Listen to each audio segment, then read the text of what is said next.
yun mga ka-tips, at magandang araw po sa ating lahat. At ngayon, ang pag-uusapan naman po natin ngayon ay ang pagpupurga mga ka-tips sa broiler, kung kailangan mapurgahin o hindi na mga ka-tips. At yun, tara, samahan niyo po ako mga ka-tips.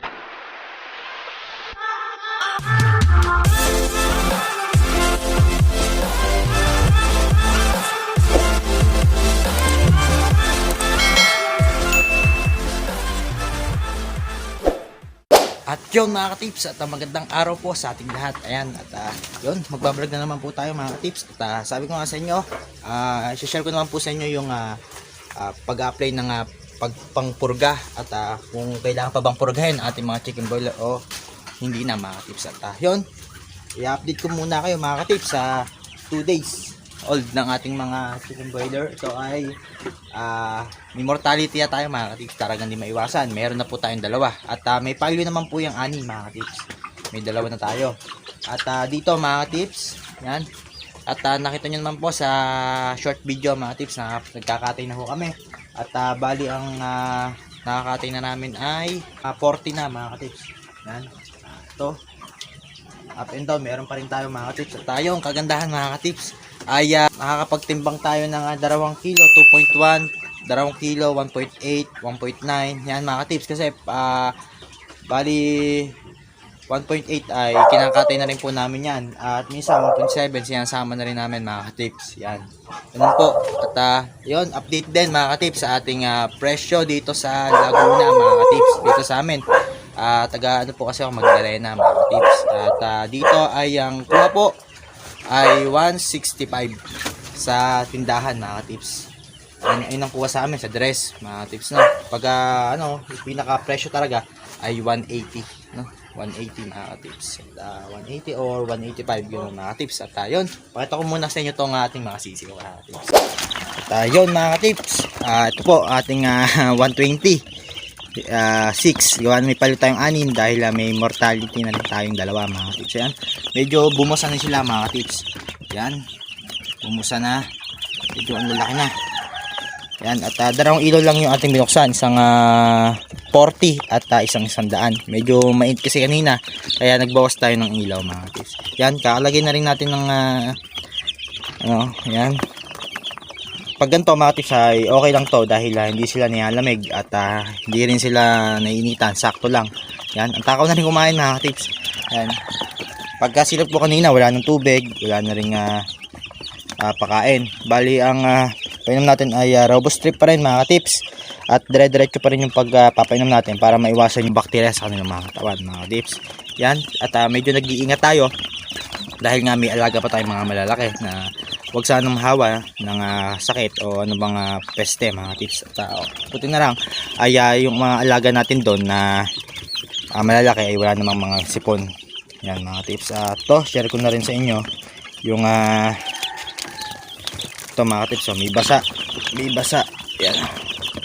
May basang sa puwet, pero okay lang yan. Medyo siguro nagtatae yan. At papainumin natin yan ng fresh water muna, no mga tips. Yan, mga nagiinuman, ayos naman.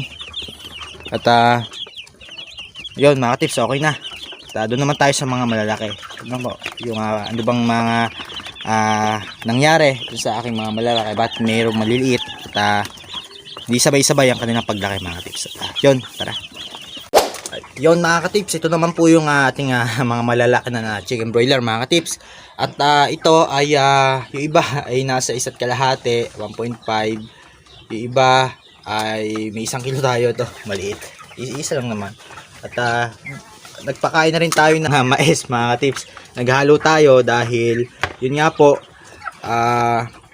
may maliliit yan. At yun yung iniiwasan natin dahil kailangan ay continuous yung paglaki nila. Kahit mga 1 guhit, 2 guhit, okay na mga tips. Yan, sa baba dito nakakuha na rin ako dito mga tips ng malalaki. Bali 2 kilo kanina dito, 2.1. yan mga tips. Yun mga tips, napakita ko sa inyo yung kalagayan ng aking mga chicken broiler mga tips, no? At yun, simulan na natin yung ating topic na kailangan pa bang purgahin itong ating mga chicken bird mga tips. Yun, para sa akin mga tips, depende po, no? Depende po sa kalagayan nila. Kasi meron po tayong tinatawag na simula bata pa lang ay kita na natin na maliliit at medyo payat.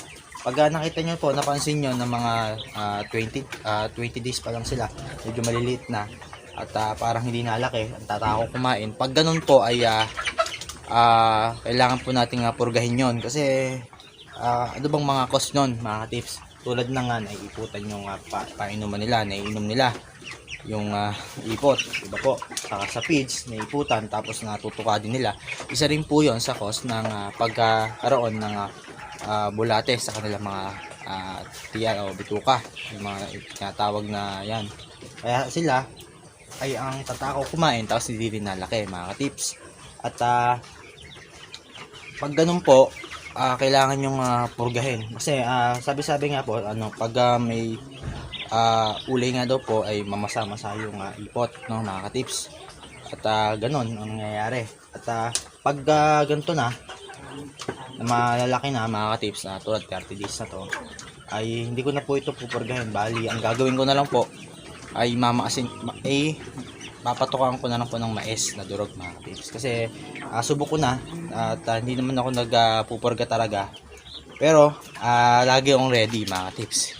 Meron ako dito yan ito bilhin nyo mga tips RX, yan RX na Bastonero Plus. Ito mga tips, pampurga talaga to at ito ay mabisa din, no mga tips. Yan, may anti-parasite, no, yung mga para-parasite sa ating mga alaga. Kailangan natin na linisin, no mga tips.